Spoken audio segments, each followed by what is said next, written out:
Thank you, Mr. Chairman. Welcome. Congratulations to each of the nominees. Mr. Brzezinski, as I'm sure you know, the Senate is going to be debating today sanctions on Vladimir Putin's Nord Stream 2 pipeline. This committee has long opposed that pipeline with an overwhelming bipartisan majority. But that bipartisan commitment has been fractured, but perhaps it is not yet cracked. And I and my colleagues on the other side of the aisle are currently in an intense and granular negotiation over how best to proceed. I've imposed holds on a number of nominees at both the State Department and the Treasury Department in an effort to force the Biden administration to comply with the law and stop the Nord Stream 2 pipeline. My colleagues on the Democratic side of the aisle disagree with the use of that leverage to try to stop this disastrous pipeline from going online. And indeed, it appears likely that we are going to be voting both on Senator Risch's sanctions legislation, which I emphatically support, but also what is functionally a side-by-side from Chairman Menendez that would impose sanctions on Russia if and only if Russia invaded Ukraine. Now, the reason that is suddenly so important is when Nord Stream 2 goes online, the odds of Russian tanks rolling into Ukraine will have increased dramatically. And my colleagues on the Democratic side of the aisle know that. They understand that.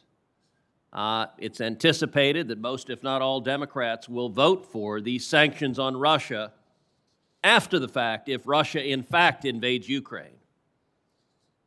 Among the sanctions they will vote for are sanctions on Nord Stream 2 after the fact if Russia invades Ukraine. Now, it strikes me that if it is not in America's interest, if it's not in Europe's interest, if it's not in the world's interest for Russia to invade Ukraine, the way to stop it and the time to stop it is before the fact rather than after the fact, by voting for the sanctions that both Democrats and Republicans have supported repeatedly, the sanctions that had worked, that had stopped Nord Stream 2,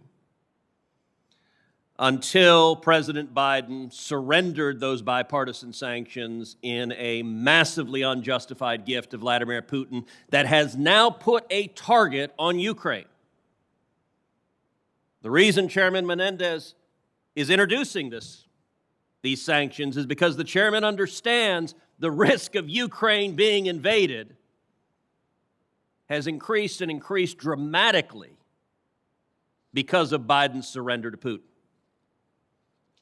But of course, our Ukrainian allies are not the only ones who are endangered by Nord Stream 2 and by Russian aggression. When the Biden administration struck its deal with Angela Merkel in July, Poland and Ukraine together issued a joint statement saying that the deal, quote, cannot be considered sufficient to effectively limit the threats created by Nord Stream 2, and that calls on the United States and Germany to address the security crisis in the region, and that commits that Ukraine and Poland will work together with their allies and partners to oppose Nord Stream 2 until solutions are developed to address the security crisis created by Nord Stream 2.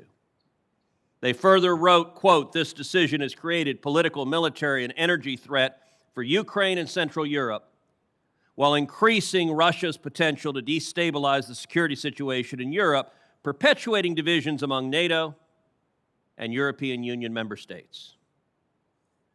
Mr. Brzezinski, if you're confirmed, you will be our country's ambassador to Poland at a time when they feel that the decisions from President Biden have put their own national security at grave risk. And you will be faced with the challenges of understanding and addressing those very real concerns. First, I'd like to ask you, how do you understand the Polish position to be on Nord Stream 2, and do you agree with that position? Thank you, Senator, for that very important question. Energy has been used as a weapon now for years by Vladimir Putin, particularly to try to weaken and intimidate Russia's neighbors immediately to the west. It is an incredibly important question, And when I appeared before this committee in 2011, in advance of going to Sweden, I made clear that I was against the pipeline at that time. I think it's a bad idea. And I note also that President Biden and Secretary Blinken have said the same thing.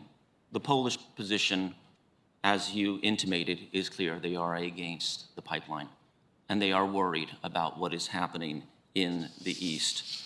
Secretary Blinken recently expressed deep appreciation for Poland's vocal support for Ukraine's sovereignty and territorial integrity in his phone call with Polish Foreign Minister Rau.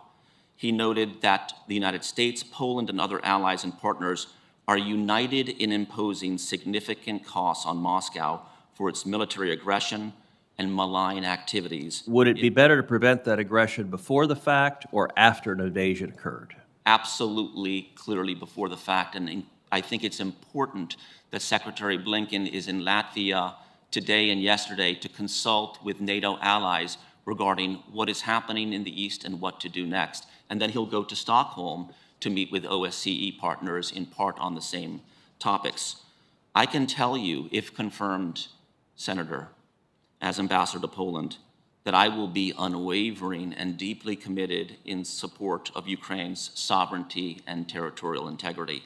And I'm going to work with Poland, our ally, and other partners to address Russia's destabilizing activities in the region. What Lukashenko has done on the border of eastern Ukraine in those forests in Białowieża is outrageous. And I will keep you and this committee apprised and consult with this committee and engage with this committee accordingly. Thank you. Senator